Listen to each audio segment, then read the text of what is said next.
My next guest is white and unashamed.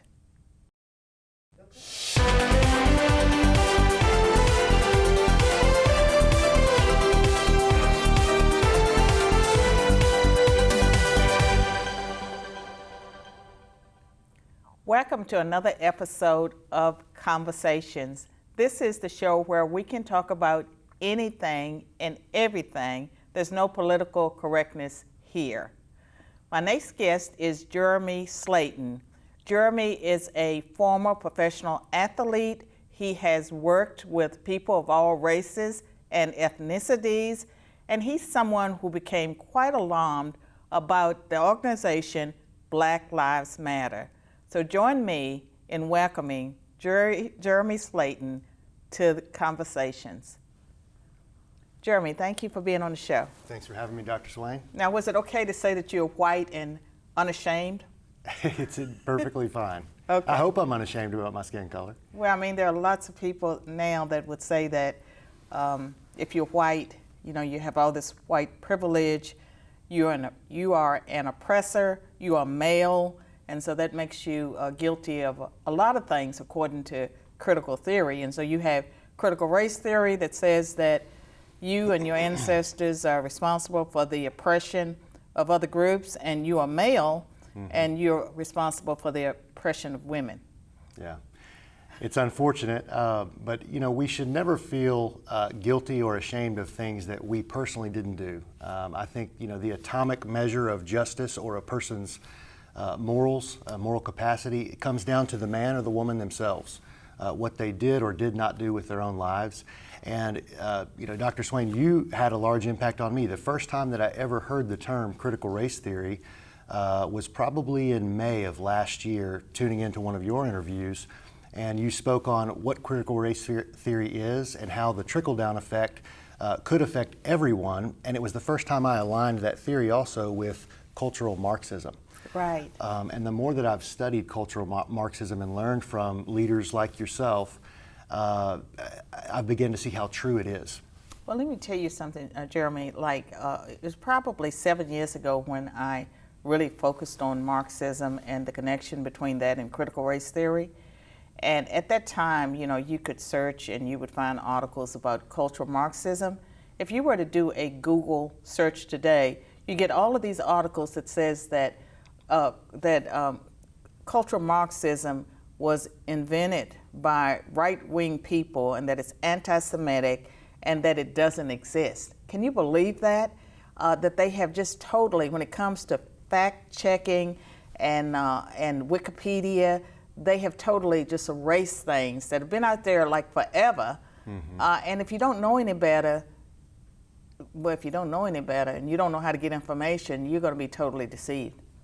Very true. I mean, it seems the unfortunate thing is the arbiters of information at the highest level that are pulling all these levers. For the average person, you know, they Google search something like what you're Right. talking about, and they don't find the truth. And we see actively sort of a destruction of our history.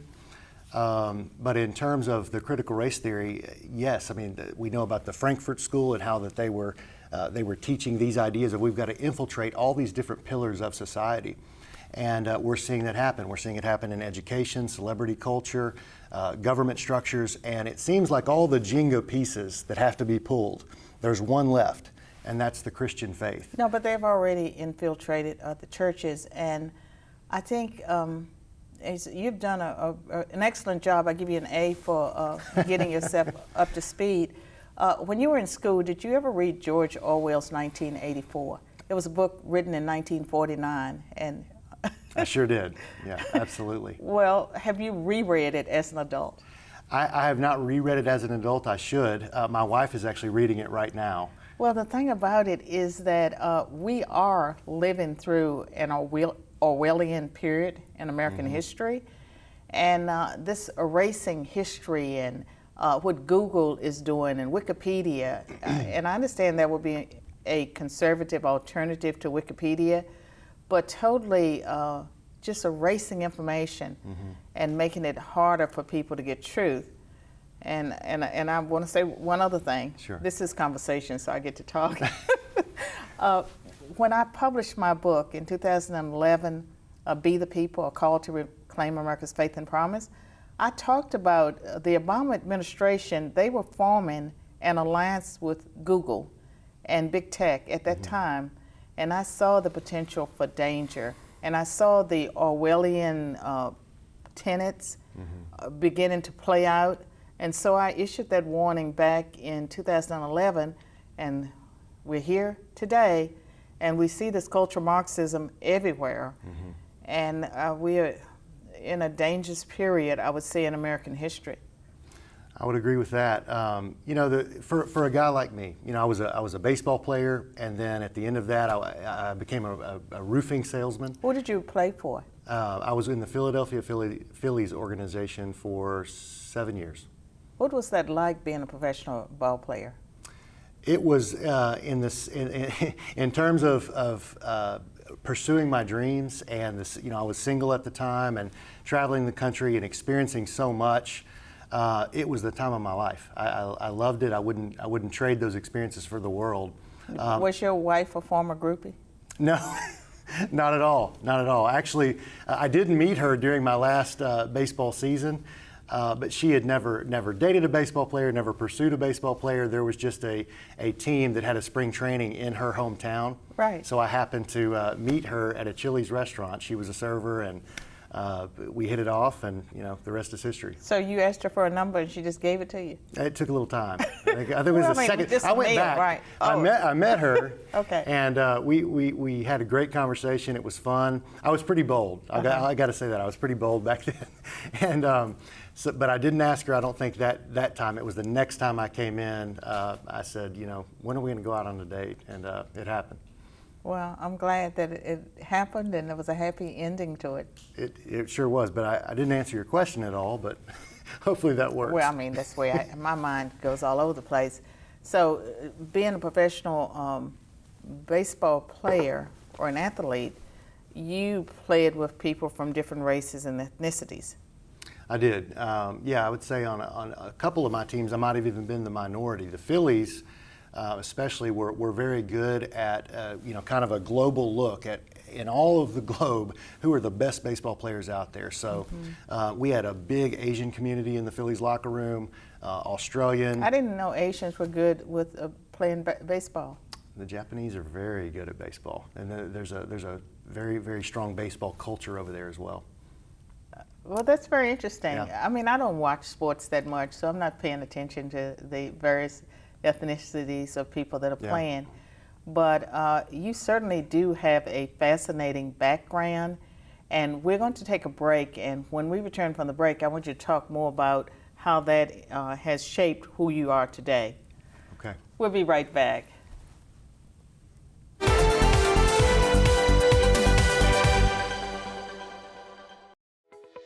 Conversations with Dr. Carol Swain is made possible by Cooper Steel, a family-owned business that provides the steel fabrications for some of the greatest buildings across the United States.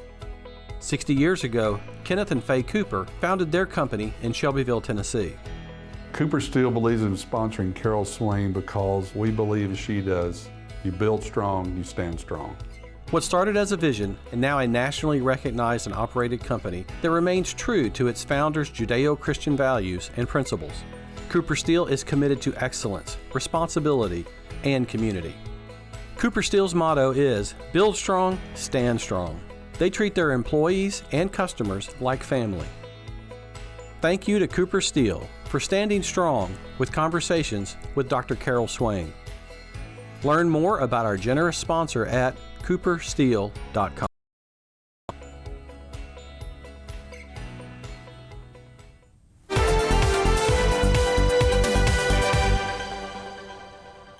I'm back with my guest, Jeremy Slayden. He's a professional athlete and also a roofer.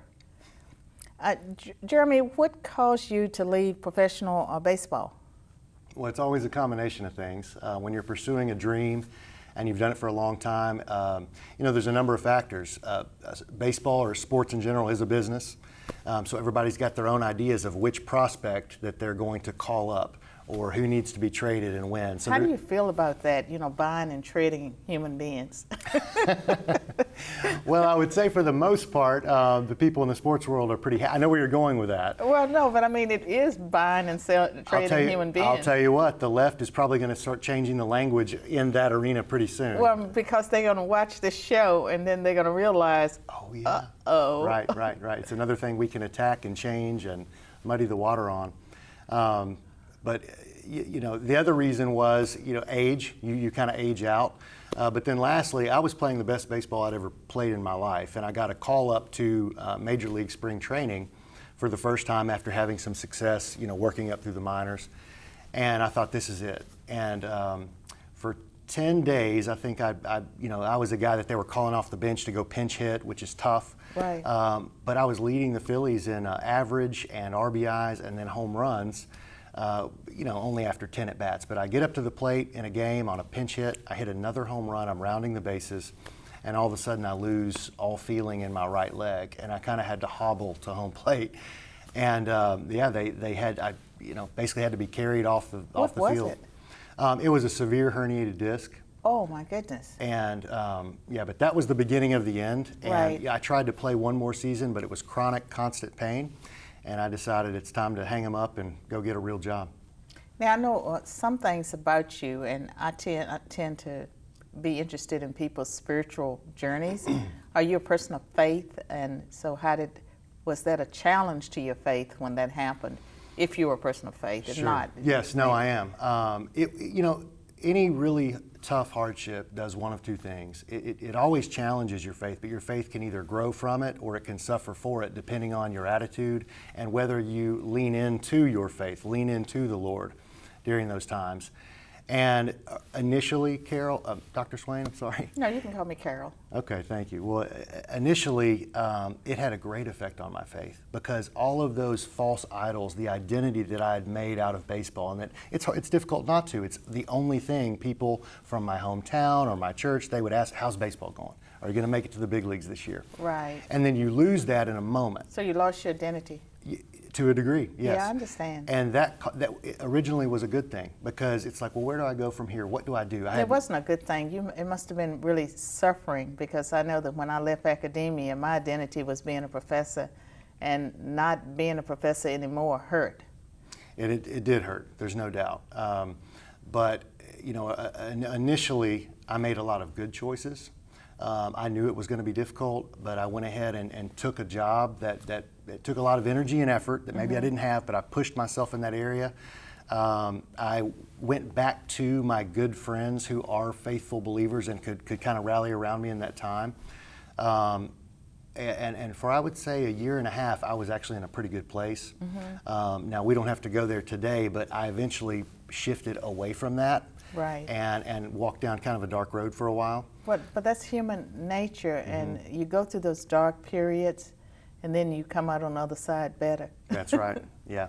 And hopefully don't hurt too many people in the process. Well, yeah. Yeah. It was tough, but ultimately, our life experiences, we have to grow from them and be able to help others. And that's part of what I'm trying to do today is not only speak out on topics in culture that I really believe in, but also help people through tough times, addiction, the feelings of a loss of identity. Those are things that I personally have experience with, so why wouldn't I help other people through those times so maybe they don't make some of the bad choices that I made?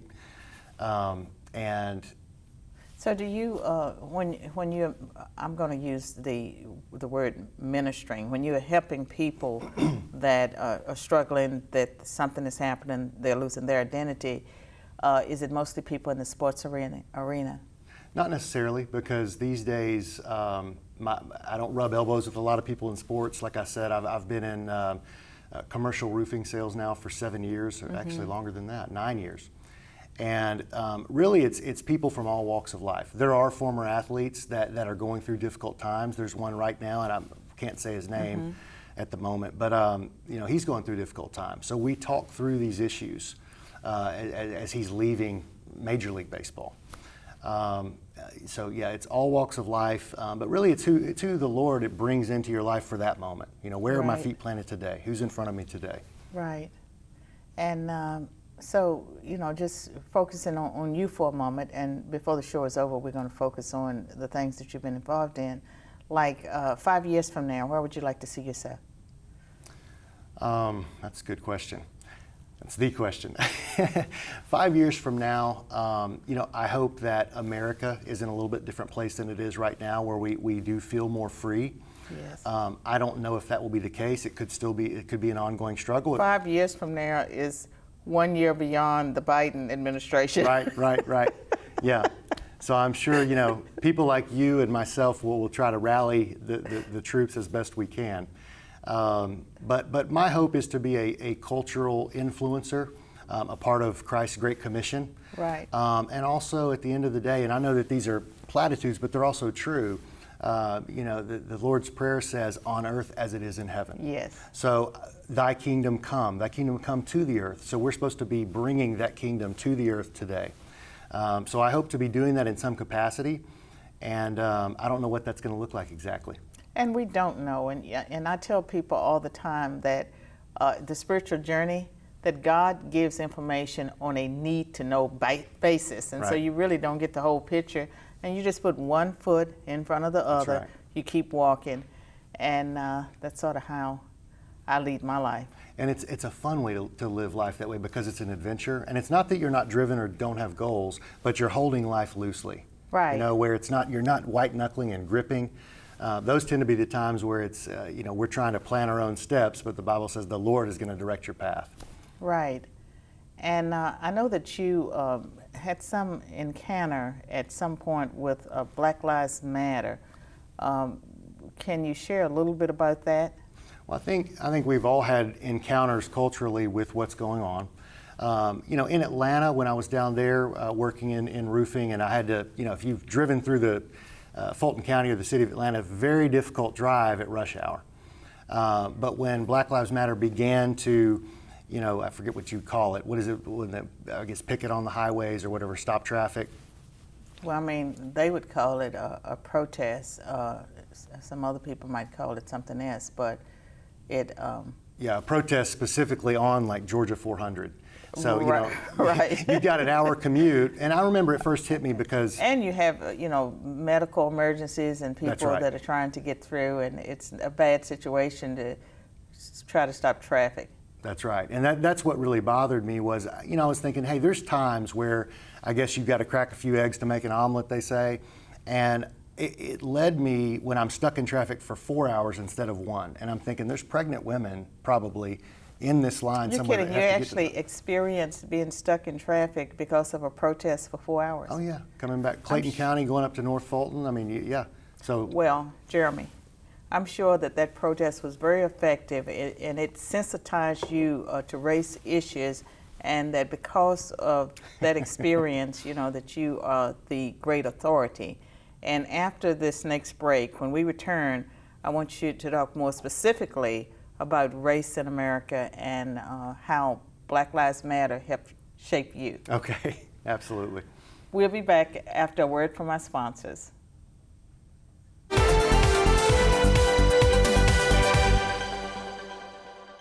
Dr. Carol Swain's Be the People, a call to reclaim America's faith and promise, newly released in paperback and audio with a new introduction, is a challenge to all Americans. If you are serious about being the best citizen you can be, this is the book for you. From addressing moral relativism to reclaiming the future, you'll understand why Dr. Swain is one of the most relevant voices in today's culture war. Are you ready to reclaim America's faith and promise? Purchase at bethepeoplenews.com/books or wherever books are sold. The Biden administration's executive order on immigration brings to the forefront one of the most volatile issues of our time. In this timely second edition of Debating Immigration, I join my voice to that of other experts to provide you with facts and information that will help you understand what is at stake for our nation. This edition offers 21 original essays that cover race, religion, economics, human smuggling, and civil rights. Purchase at bethepeoplenews.com/books or wherever books are sold.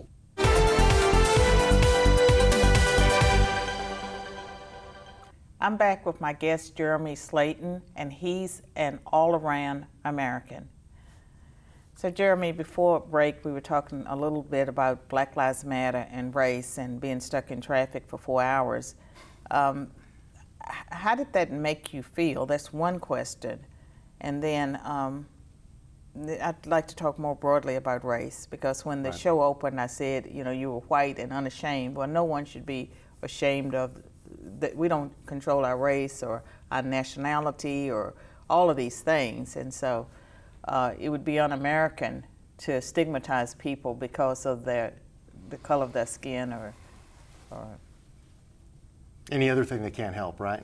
right, immutable characteristics. That's right. Yeah. Yeah. So, I would say that was the beginning of a journey. But the first thing, as a Christian, we're called to compassion, right? So I want to have compassion. And I do see economic disparities. I talked about I'm leaving Clayton County. That's known as a poorer black community for the most part. I want to hear about the Jeremy that finally got out of that 4-hour traffic jam. How did you feel when you got to your destination? Wasn't happy about it, because you get home at 8 o'clock instead of 5 o'clock, and you've got it. So what I would do Did the immediately. police move them, or they just decided that they would let traffic through at some point? You're so far away. Because traffic in You don't Atlanta is know, you just saw already so traffic bad, moving. Yeah. you might be 2 miles back. Right. So whatever happened way up there that finally got traffic moving, unless you got lucky, you Right. didn't see it. Okay. So that's the honest answer. But I would get back to my apartment. At that time, I was living in an apartment, and just turn on the news. I want to find out what's going on. And it was the Michael Brown case was going on, and before that, Trayvon Martin. So you began to look into these things. Right. And I didn't want to just trust the media. I wanted to look into the forensics and not just read the front page headline, but look at the back page apologies as well, where the news, they said one thing and then later on they retract it, but they retract it silently. But that They sure matters. do. It matters.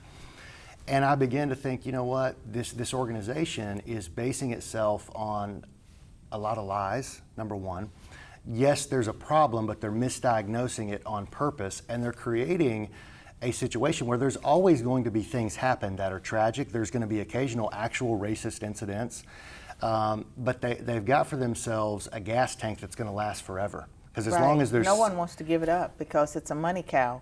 That's right, and it's a political power lever as well. But I began to do the research, and even when I moved back to Middle Tennessee 4 or 5 years ago, it only got worse and kept growing in strength. But kind of forget where I was going with that. What was the original question? How did it affect me? Well, I know that you have some insights about race, and you've experienced it first as an athlete that playing with a racially diverse Right. team. Then you had this direct encounter with Black Lives Matter where you were held hostage for 4 hours. And just this racial moment. Were you in Washington on January 6th when the famous Capitol Hill riot took place? I'm not going to call it an insurrection, Sure, but yeah. the riot. I was there. Okay. I was there, and I met. Well, is it okay to ask, were you at the Capitol too, or you were just in D.C.? No, I was at the Capitol, but not the Capitol building. Right. I heard the gunshot. Really? Yeah, from a distance. I wasn't even close enough to know. So you were outside. I was outside. Yeah. I was a quarter mile away from the Capitol building. Right, Is right. actually feels pretty close because it's Right. big open Yeah, I spaces. know what It's you just mean. a long lawn, until you get there. So I was probably a quarter mile back. You hear the gunshot. I was getting more inside information from text messages from people back in Tennessee, because they're seeing. Because they were watching on TV in real time. Right. So they actually knew more than I knew. That was the way it was 9/11. My son was in New York 9/11, and he said that I guess he learned more on TV than he did on Yeah. the streets. Yeah. Yeah, you got the trained professionals in there with cameras giving the best shots, whereas you just one set of eyes far away. One disappointing thing about that, and again, it goes back to your original question about Black Lives Matter, and also just this cultural zeitgeist we're seeing around all those critical race theory issues. I met so many good black people. I met and talked with a lot of Chinese people who were scared to death of the Chinese Communist Party and felt that Biden's... You mean in Washington that were there on January 6th? on January 6th. I didn't Yeah, mean it to- was a diverse crowd, and President Trump did just an outstanding job of bringing more Republican Party. I believe he did, no doubt, and did a lot of good things for communities of all races. Yeah. But one really disheartening thing to me was, that happened on January 6th. Right. You go back to your hotel room, and then you get on Facebook or you see what people are writing, and they made it a racist. Oh, I know, you're just white supremacists. Yeah, white supremacists, when it's like, if Trying we were to a white overthrow an supremacist group, election. yeah, we would have tried to overthrow the election, but also Black Lives Matter Plaza, it was walked by quietly. Nobody disrupted that place. Right. You know, it was kind of a weird vibe actually walking by it. I know. I mean, D.C. does not feel the same for me, and I was there on January 5th. I left the day before the riot or the speech or whatever, however you want to characterize it. But go to Union Station, it looks like a ghost town. It's just horrible what's happened to D.C. And a lot of that came from the Antifa and Black Lives Matter protesters and rioters or insurrectionists or whatever you want to call them. And there is a problem there, and I think for a lot of people they confuse the slogan, Black Lives Matter is a truth statement, Right. but in the same way that white lives matter, Asian lives matter, Hispanic lives matter, all lives matter. But if you say that any life matters other than black lives, you're considered a racist if you're white. That's right. For the most part, it does feel that way. I mean, that's what they say. Right, right. Yeah, You can't say what I just said. I said all lives matter. Right. Well, that's hate speech. That's, yeah. It's Saul Alinsky's playbook. I know. It's the sloganeering.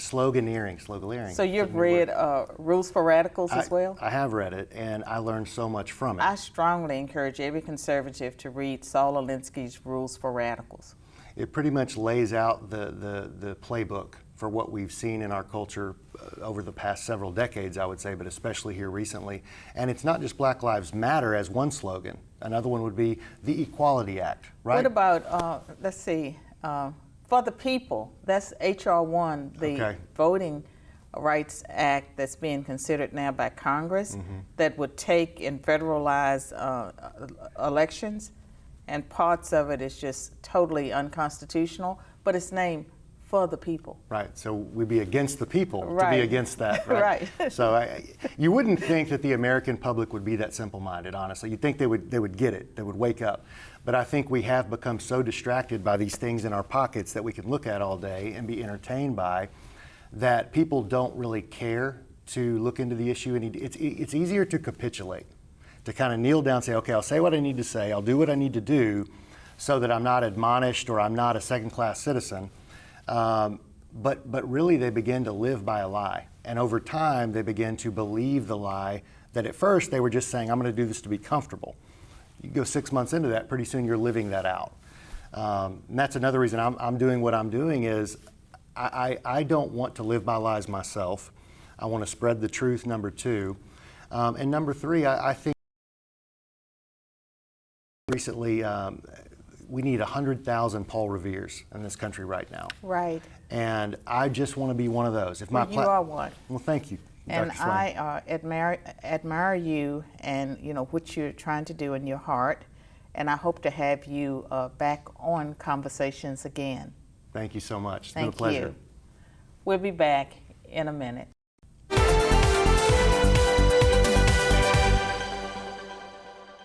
For those of you who would like to know what exactly our children are facing in their education system, this is a must-read book. It will equip you and prepare you to make decisions about your child's health, about your child's education. So I want to encourage every one of you to grab a copy of Dr. Swain's book and join with me and Carol on the front lines in this critical time to eradicate the liberal abduction of our children.